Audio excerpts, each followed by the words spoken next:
Good morning, friends. This is our travel blog from Dehradun to Kathmandu Valley, which started on 15th of August 2025. I took a flight from IGI Delhi to Tribhuvan International Airport, Kathmandu. The flight was at 8:30 and we reached Kathmandu Valley at 10:30 in the morning. The view were really amazing. You see mesmerizing mountains, deep valleys, and gorgeous Kathmandu from the top. So in this blog, we'll be covering the best places to visit in Kathmandu. I stayed there for 3 days. So you will see the blog in two parts. This is first part. So my accommodation, my itinerary is here. Hi good afternoon friends. अभी हैं हम Kathmandu valley में। So this is my trip from Dehradun to Kathmandu. Right now I am at Hyatt regency Kathmandu, which is one of the best hotels in the town, and it has 280 rooms in the property। ये spread है 37 एकड़ के land में, बहुत ही शानदार property है। And this is the room I have, a beautiful room which gives you a garden view. और बहुत ही ये जो पूरा होटल है नेवार स्टाइल, जो नेपाल में एक नेवार स्टाइल है उसमें बना है। बहुत ही अच्छी थीम है, जो इसका आर्किटेक्चर है बहुत ही एंटीक है और बहुत ही नेपाल की जो हिस्ट्री है, नेपाल का जो कल्चर है उसको शोकेश करता है। और अगले 3 दिन हम लोग होंगे काठमांडू वैली में, which is the capital of Nepal. So इस बार मेरा next time whenever I'll come to Nepal, I'll try discovering the Pokhara and Namche Bazaar valley, which is the base of you know जो माउंटेन ट्रैक्स के बेसिस हैं। पर इस time will discover Kathmandu valley in next 2-3 days। और बहुत ही अच्छा इनका रूम है, you can see Hyatt Regency Kathmandu, one of the best properties इन काठमांडू। और एयरपोर्ट के बहुत पास है, यहाँ से बौद्धा स्तूपा, सब कुछ पशुपतिनाथ मंदिर, सब कुछ नज़दीक है। आने वाले 2-3 दिन में हम लोग पूरा काठमांडू डिस्कवर करेंगे। Thank you so much guys. और बहुत टाइम बाद ब्लॉग आ रहा है because there was so much of things which was happening. So this will be my Kathmandu blog for next 2-3 days। Thank you. Hyatt Regency Kathmandu is one of the most unique and beautiful hotels in Kathmandu Valley, spread over an area of 37 acres in the city. So friends, this is the swimming pool of Hyatt Regency Kathmandu, one of the best swimming pools in the town. You can see the infrastructure of the hotel behind this swimming pool, and जो ये hotel बना है बहुत ही अच्छी नेवाड़ी जो style है नेपाल में उसमें बना है। और हायत में आप लोग एक चीज़ हमेशा देखोगे कि यहाँ पे जो स्विमिंग पूल वगैरह है बहुत अच्छी लोकेशंस पे होते हैं और एम्बियंस बहुत अच्छी होती है। तो whenever you are coming to Nepal, Kathmandu, this is a must visit place. It should be on your bucket list. Thanks. After having a swimming pool experience, we relaxed for a while. Then I discovered the property, which is quite big and it takes time to explore the Hyatt Regency Kathmandu. Then the iconic Baudha Stupa, which is just a 10 minutes walk from the hotel, is just located behind the hotel. So there is a gate behind the hotel which directly takes you to the Baudha Stupa. So the footfall which I saw at Buddha Stupa was really great. यहाँ पे जो vibes हैं बहुत ही अच्छी है। और यहाँ के जो कैफ़ेज़ हैं, जो भी इसके सराउंडिंग्स में चारों तरफ कैफ़ेज़ हैं, बहुत ही सुंदर है। यहाँ पे जो बुद्धिस्ट फ्लैग्स लगे हैं बहुत ही सुंदर हैं और एक अलग वाइब इस प्लेस की है। And this is one of the most visited Buddha stupas in the world. आप लोग जितने भी कैफ़ेज़ देखोगे, ये जो नेपाल की हायर हिमालयाज़ है, नामचे नामचे बाज़ार, पोखरा, अन्नपूर्णा, एवरेस्ट, इनकी थीम पे ये सारे बेस्ड हैं। और अगर हम बौद्धा स्तूपा की बात करें तो इसको एक इनलाइटमेंट का यहाँ पे एक इनलाइटमेंट का सोर्स माना जाता है और ये नॉर्थ ईस्ट वैली में है। राइस पैडल्स से ये जो है सराउंडेड है और ये तिब्बत में जो बुद्धिज़्म है उसका बर्थ यहाँ से हुआ था ऐसा बोलते हैं। और जो मंडलाज़ हैं यहाँ पे काफ़ी मंडलाज़ हैं और ये एक यूनेस्को वर्ल्ड हेरिटेज साइट भी है नेपाल में जो 1979 में बनी थी। इसके बाद हम लोग काठमांडू का जो लोकल मार्केट है वो एक्सप्लोर करके हम लोग पहुँचते हैं मंकी टेम्पल जिसको बोलते हैं स्वयंभूनाथ टेम्पल। बहुत ही सुंदर ये टेम्पल है और यहाँ से आपको पूरा काठमांडू वैली दिखता है। और शाम को पाटन दरबार स्क्वायर जो कि बहुत ही सुंदर जगह है।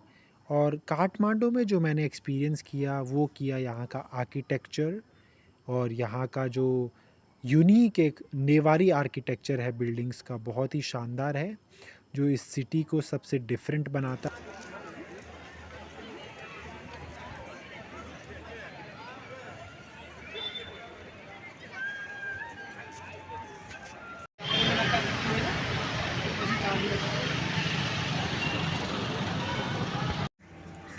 Hi good morning from Kathmandu valley friends. तो अभी है हम हायत रिजेंसी काठमांडू में और I just had my breakfast and getting ready for Pashupatinath temple which is just 4 kilometres from here. बहुत ही नेपाल का सबसे आइकॉनिक लैंडमार्क है पशुपतिनाथ टेम्पल। और पशुपतिनाथ और हमारे उत्तराखंड में जो केदारनाथ है इनका बहुत ही स्पिरिचुअल कनेक्शन है दोनों टेम्पल्स का। तो whenever I talk about Nepal, Kathmandu, it's all about architecture, it's all about old buildings, you know, Newari style, mountaineering, definitely Everest, Annapurna, Namche Bazaar, Pokhara, international tourist. So, uh, if you're planning your trip in Himalayas, Nepal and Uttarakhand should be on top of your bucket list. और अगर आप लोग काठमांडू आ रहे हैं तो you should have at least 3 days to discover this city. Lot of things to discover here, many stupas, many temples, many historic sites you can discover. Right now I'm in Hyatt Regency Kathmandu. तो अगर आप लोग अपना plan कर रहे हैं अपना trip तो this is the best hotel for you in terms of everything. All the places are nearby and this property is built in a iconic way. So look at the property. Thanks.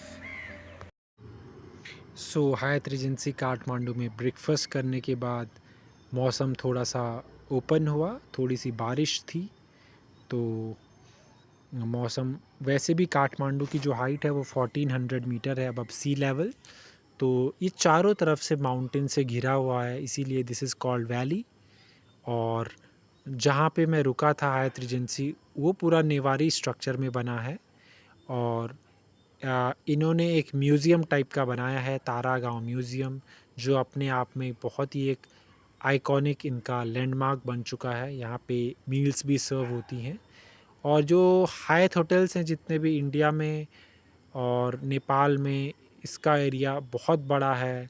Jogging track इनका अपना है और हायत Regency से तारा गाँव के बीच में एक अच्छा खासा जॉगिंग ट्रैक है जो आपको बहुत ही सुंदर व्यूज़ देता है। ये बिल्डिंग मुझे पुराने एंशिएंट टाइम्स की याद दिलाता है और इन्होंने एक हेरिटेज साइट की तरीके से इस होटल को संजोया है और जो इसको एक स्पेशल होटल बनाता है। और वेदर आप देख सकते हैं बहुत ही सुंदर वेदर इस टाइम पे काठमांडू वैली का दिखता है अगस्त के टाइम पे अगर आप ट्रैवल करते हैं। और जो काठमांडू का मार्केट है वो बहुत ही बिज़ी रहता है बसेस से, टैक्सीज़ से, टू व्हीलर्स से बिकॉज़ यहाँ पे पूरे वर्ल्ड से टूरिस्ट आते हैं। आपका वेस्ट साइड से टूरिस्ट आते हैं। काठमांडू जो शहर है उसमें 3 डिस्ट्रिक्ट्स हैं। काठमांडू अपने आप में है जो बागमती प्रदेश में आता है। भक्तपुर है और ललितपुर है। भक्तपुर और ललित दोनों में आइकॉनिक आपका स्टूपाज हैं, आइकॉनिक टेम्पल्स हैं जो अपने आप में देखने लायक हैं। और जो रोड्स हैं काठमांडू वैली की, बहुत अच्छी रोड्स हैं। जब से यहाँ पे बालिन शाह जो कि यहाँ के मेयर हैं, इंडिपेंडेंट मेयर हैं, उन्होंने यहाँ पे बहुत सारे चेंजेस इस सिटी में वो लाए हैं। और हर एक इंसान में मैंने नेपाल से उनकी तारीफ़ सुनी कि बालिन शाह जैसे काम कर रहे हैं, बहुत ही गजब का काम कर रहे हैं, पूरे नेपाल को चेंज कर दिया है। इसके बाद हम लोग जाते हैं जो केदारनाथ भगवान जी का सिर डोलेश्वर महादेव है, उसको बोलते हैं सिर डोलेश्वर महादेव, जो कि भक्तपुर डिस्ट्रिक्ट में है। और काठमांडू वैली से अप्रॉक्स 20 किलोमीटर की डिस्टेंस पे ये है।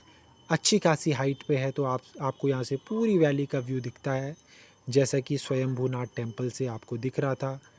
और जो राइड है वो थोड़ी सी हिली राइड है, बट जो यहाँ के जो आप इंफ्रास्ट्रक्चर देखोगे यहाँ के मकान का, बहुत ही अच्छा है। बीच में हमें एक स्नेक भी दिखता है। और भगवान शिव के दर्शन करने से पहले आपको स्नेक का भी दर्शन होता है। इसके बाद धीरे धीरे हम जो है भक्तपुर में जो श्री डोलेश्वर, केदारनाथ के श्री डोलेश्वर महादेव हैं, वहाँ पे पहुँचते हैं। ये मंदिर अपने आप में बहुत ही भव्य है। और जो यहाँ पे साइट डेवलप करी गई है, बहुत ही अच्छा है। और बहुत ही अच्छी वाइब है इस शिवलिंग की। और जो डोलेश्वर महादेव का मंदिर है वो एक सूर्य विनायक एक जगह है जो कि भक्तपुर डिस्ट्रिक्ट के साउथ ईस्टर्न एरिया में है, वहाँ पे है। जय श्री केदार दोस्तों। तो अभी हैं हम काठमांडू वैली के जो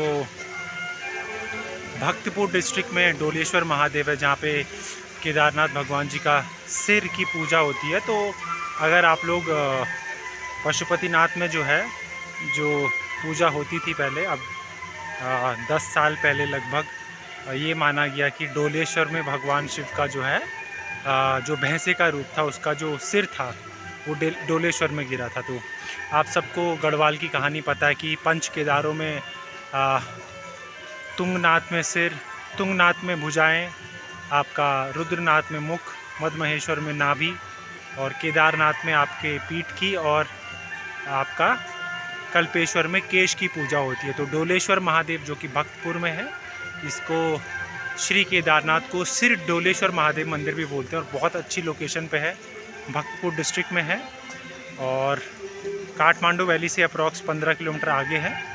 और आज 16 अगस्त है, तो बहुत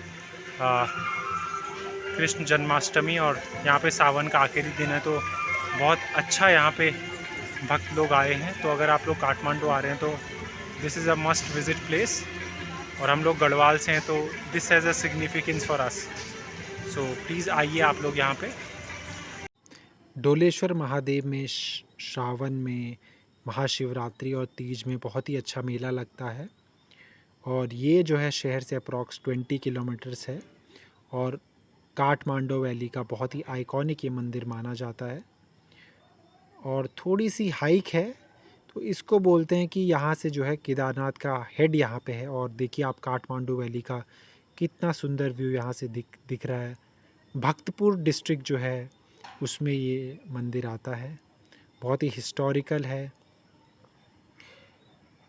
तो जो चार धाम यात्रा में जो श्री जगत गुरु भीम शंकरालिंग शिवाचार्य थे, जो केदारनाथ के हेड प्रीस्ट थे 2009 में, उन्होंने बताया कि केदारनाथ और डोलेश्वर के बीच में जो कनेक्शन है वो 4000 साल बाद पब्लिक को पता चला।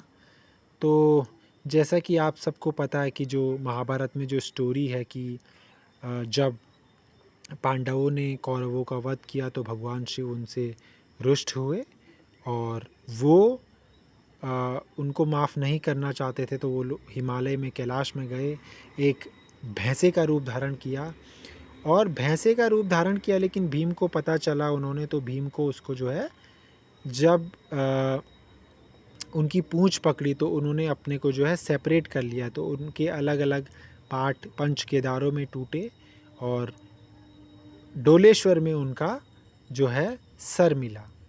तो ये डोलेश्वर की कहानी थी।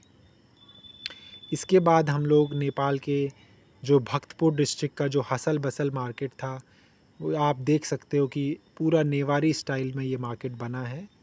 और भक्तपुर दरबार स्क्वायर जो है बहुत ही शानदार है। और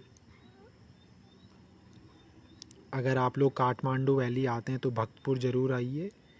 और इसको खोपा भी बोलते हैं, भड़गांव भी बोलते हैं यहाँ की लोकल भाषा में। और ये अप्रॉक्स आपका डोलेश्वर से 7 किलोमीटर पहले है, वैली है।